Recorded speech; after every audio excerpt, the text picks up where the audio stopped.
Hi, welcome back to another one of my videos. And today's video it's not gonna be an unboxing video. It's more videos of my wife's car and my car and tires. Today we're gonna talk about tires. If you guys know about tires, maybe you can just move on to other videos. But in the meantime, let me talk about tires. Right here, this tire right here. This is a standard regular tire. This one is by Yokohama, and it's called Ecos, the ES31. And the size is 15 inch, a 175 by a 65 profile. So this is basically your standard summer tires.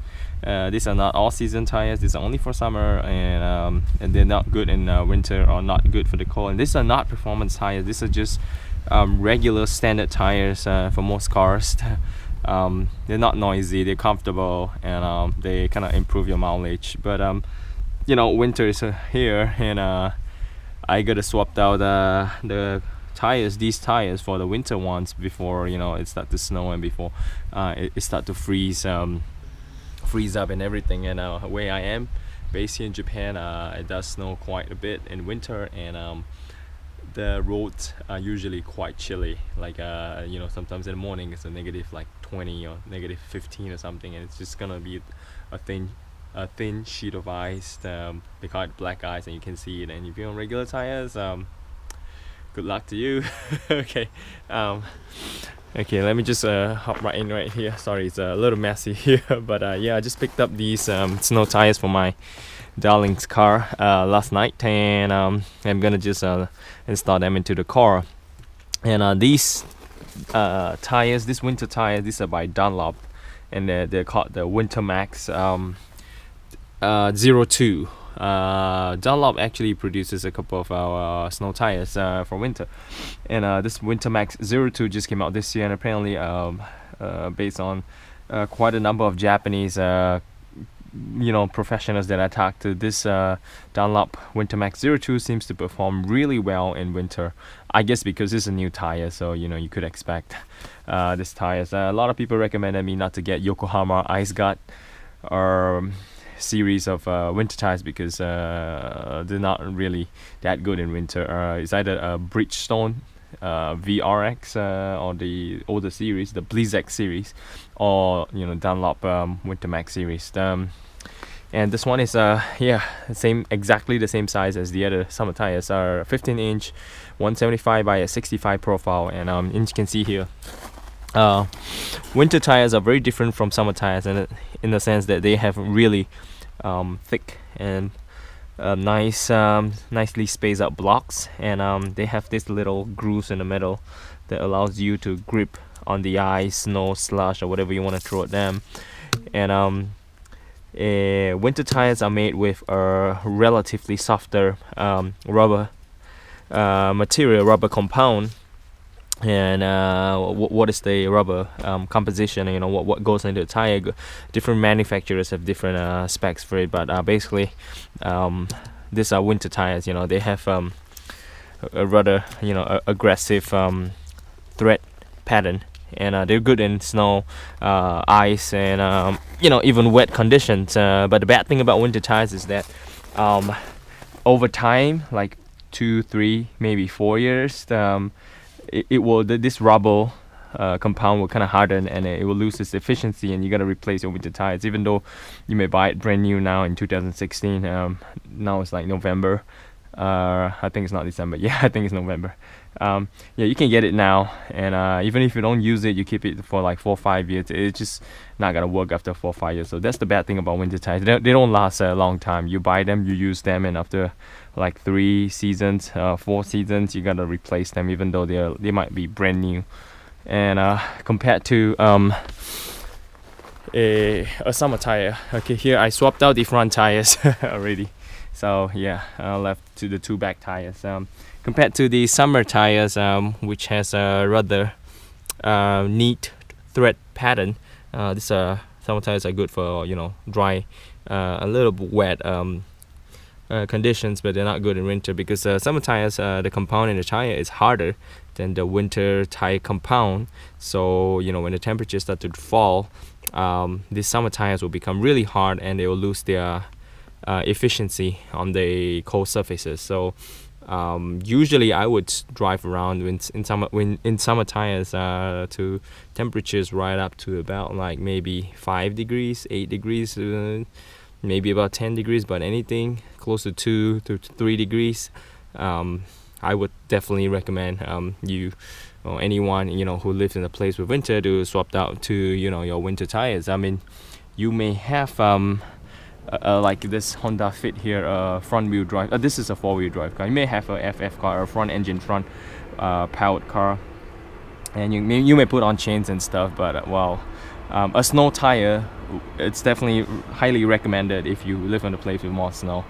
With that being said, swapping out winter tires, you need a decent jack right there that is able to support the weight of your car, and you need this little ram here is optional. If you have it, is good because it kind of raises the front a little bit, allow you to slide the jack beneath the car and move that up. And jack stands are highly recommended because in case that jack at the bottom right there might not be able to support the car fully, or the car might be a little wobbly.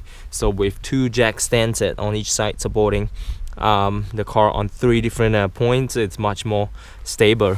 And also when you remove your tires to change out for the winter tires or the summer tires, it's always a good time to inspect the brake pads, the rotors, and any other abnormalities. No, what is that?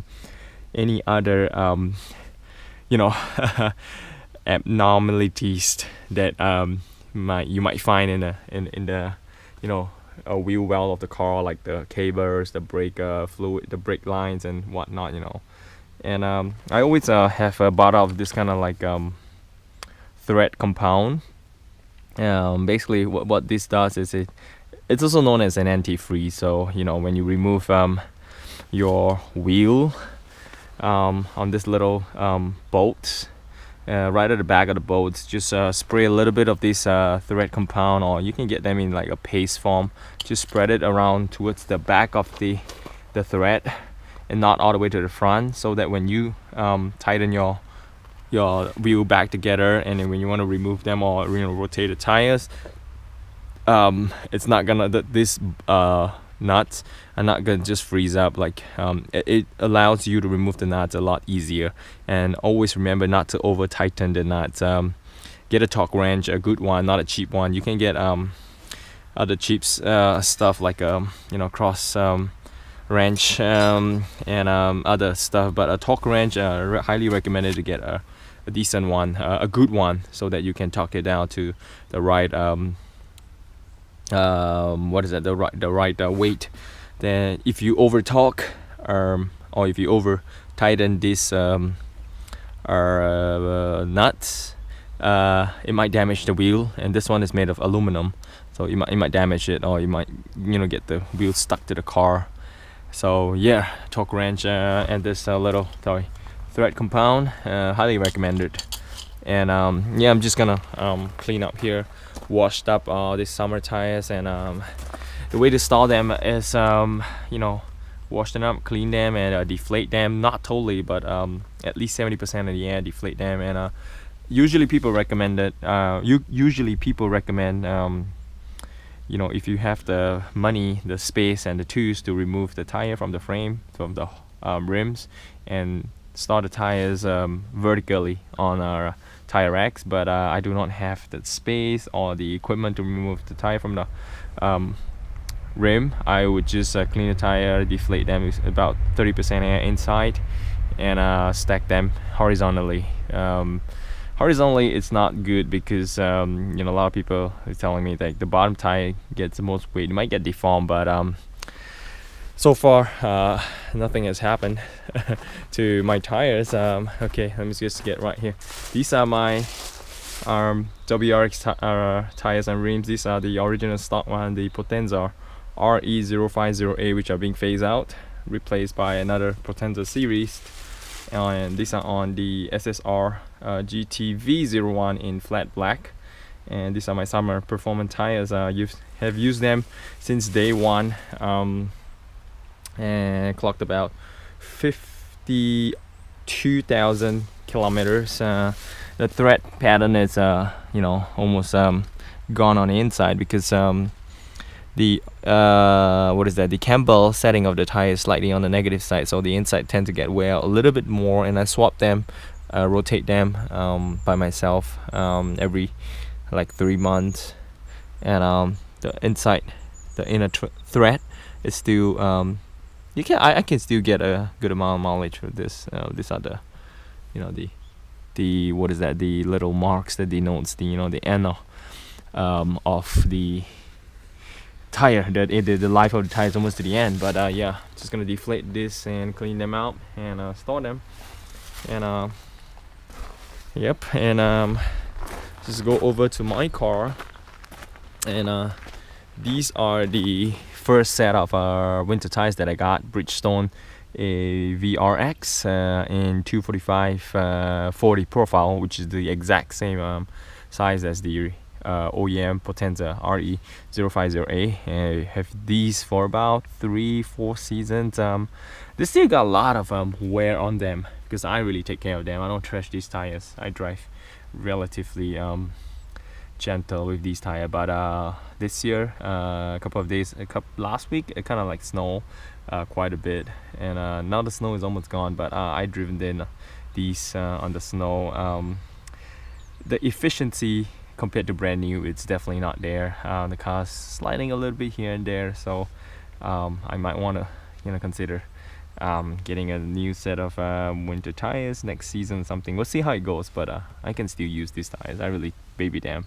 These are the stock rims that came with the car, and in winter the tires the rims get all beat up and whatnot. This one right here, I was just going close to the side of the road, and there's a lot of snow, and I didn't know that beneath the snow was this giant curb. So yeah, it's gonna like scrape the curb. So really sad that this OEM rims are getting damaged, but whatever, that's my car. And these are the OEM steel nuts that came in the car. These are the closed one, which is highly recommended for winter because it doesn't allow snow and slush or anything go in and damage the bolt.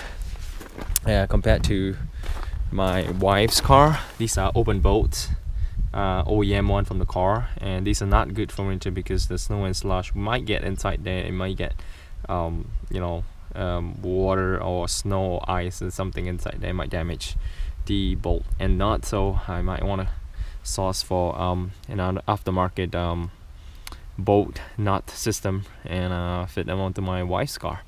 And basically, yep, this is a really short video of me talking about tires and winter tires and summer tires. And if you live in a place like where I am with the snow and the 4 seasons, it's always good to have winter tires. In the meantime, take care, and see if you have any questions, try to post them up in the comments or send me a private email or something. In the meantime, take care and see ya. Take care and see you, and thank you for checking out my video. Sorry I'm not talking properly today, but yeah, ta-ta, see ya.